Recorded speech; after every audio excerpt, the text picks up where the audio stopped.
Fjarðarveitingar veisluþjónusta kemur með matinn til þín.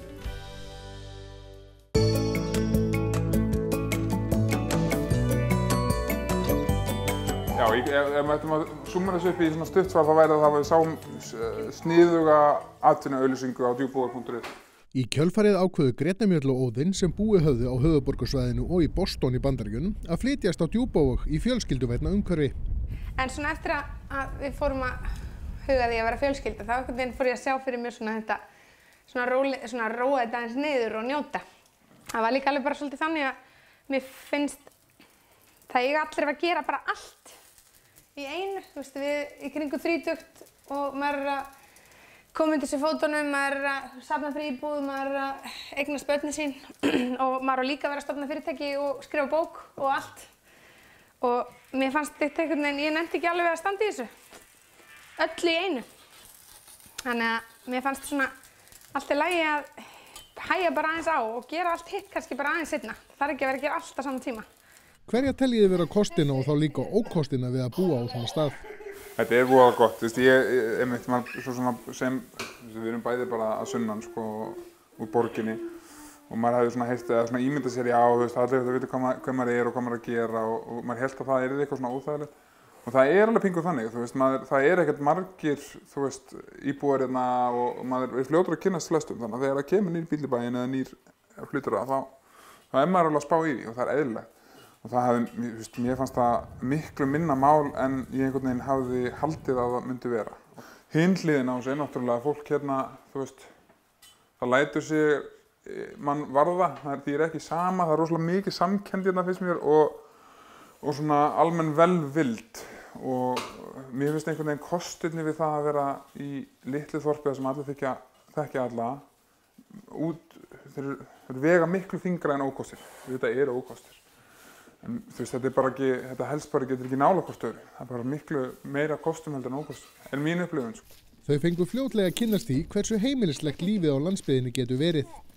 Það voru við náttúrulega svolítið spennandi og nýja fólki í bænum og Regína líka var svo mikið djást, sko. Og allir krakkarnir voru svo hændir að henni.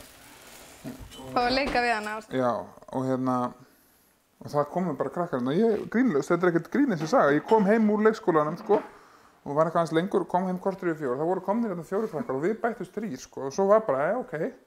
Þá þurfum við bara allir að setjast niður og ég skar niður 4 appelsínur og vinnan hélt bara áfram sko. En mér finnst þetta svo yndislegt. Þetta er það sem við alveg fýlum í þessu sko.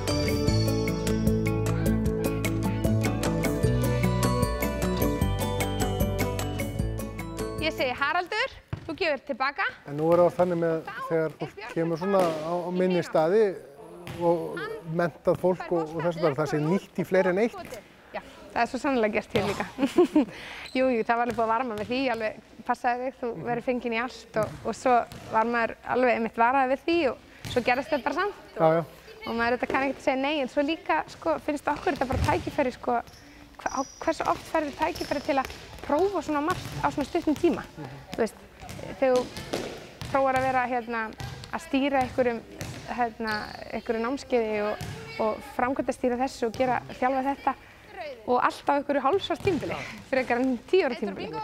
Þú getur verið ákveðlega fljót að fylla ferilskrána. Já, allt í einu bara fyllist reynslubankinn töluvert hraðar heldur en að hann hefði kannski og hefur annars gert. Líður þér eins og þú hefur áhrif? Að þetta skiptir máli? Já, það er svo sannlega þannig.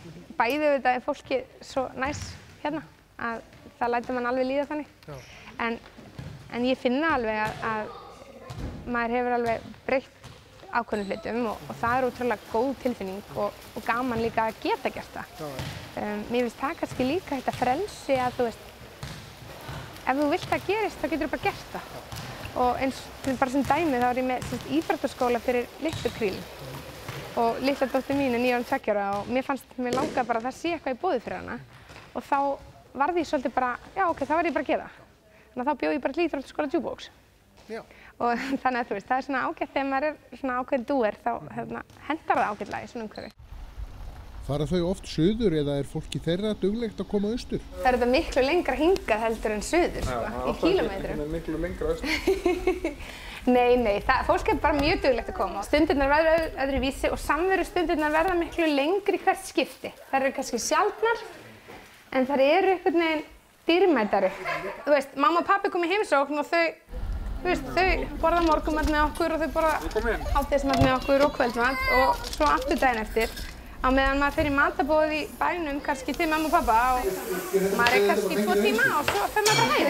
Það alveg hárrétt. Þannig að þetta allt öðruvísi samvera. Og mér finnst hún, mér finnst hún ekkert verri. Mér finnst hún eiginlega bara miklu betri. Já, fólk hefur verið almennt duglegt að heimsækja okkur. Það, nánustu vinir og fjölskylda hafa öll komið og mörg hver oftar en einu sinni.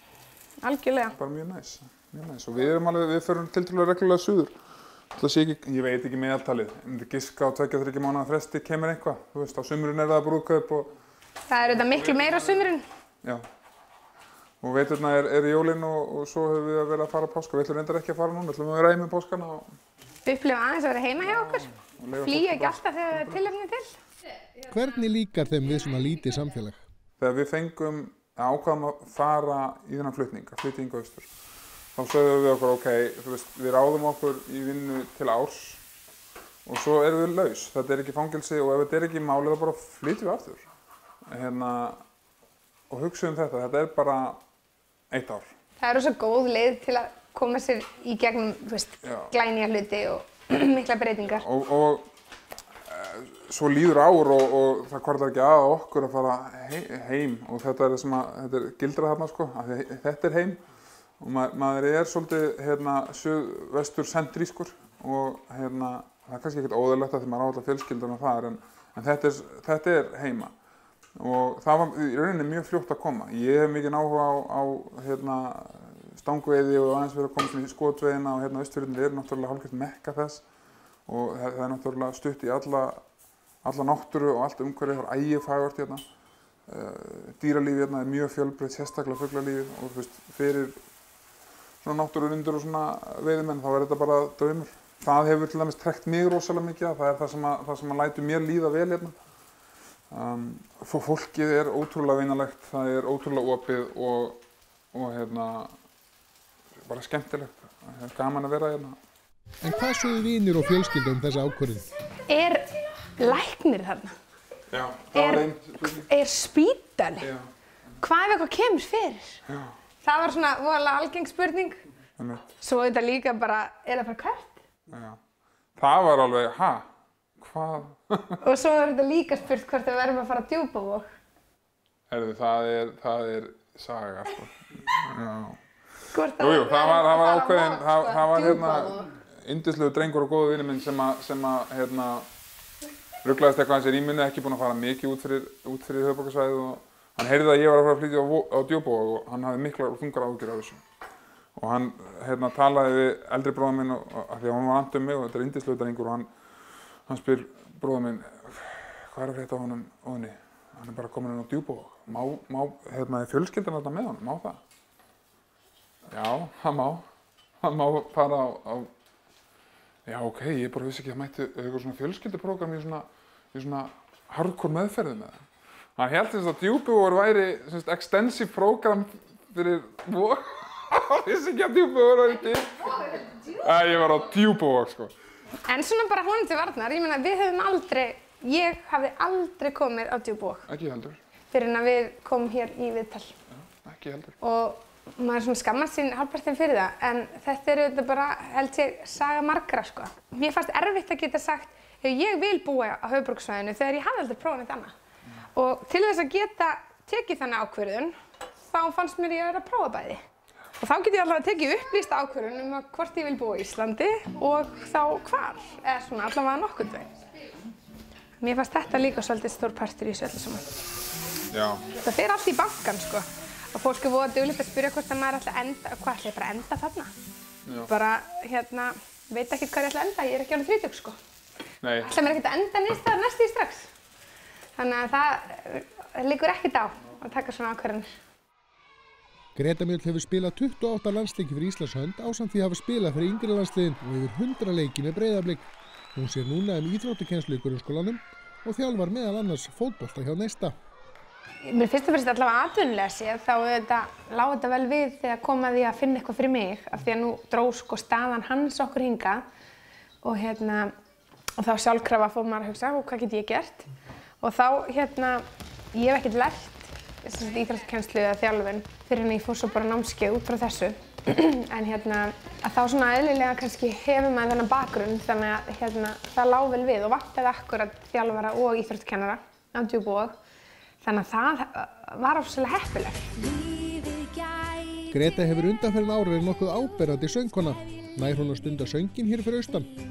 Ég syng ennþá í styrtu og gerði alltaf og held áfram. Svo erum við bara svo heppin, við erum komin í hljómsveit af því að það er aldrei neitt að gera hérna. Tjók. Þannig að við erum komin í hljómsveit og ég er alveg að elska það. Það er svona okkar félagslíf eiginlega. Og líka eitthvað sem við gerum saman af því að Óðinn er líka með í því og við erum búin að halda tónleika og við hittumst alveg í hverju viku og góður hópur og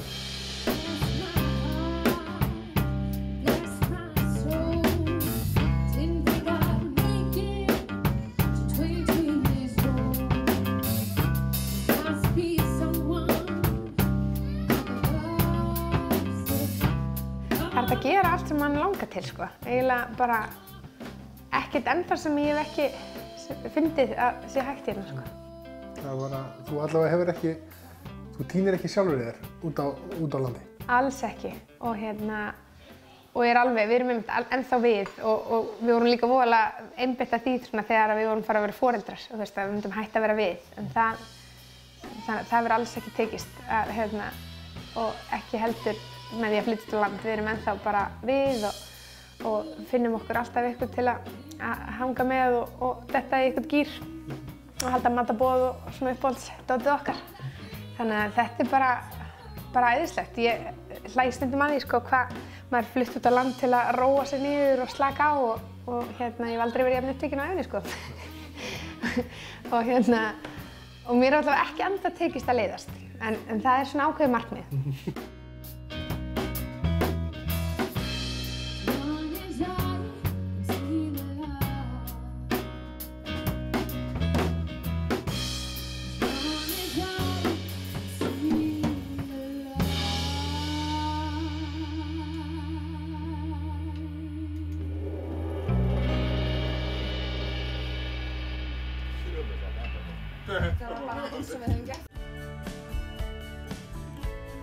Fjarðarveitingar veisluþjónusta kemur með matinn til þín.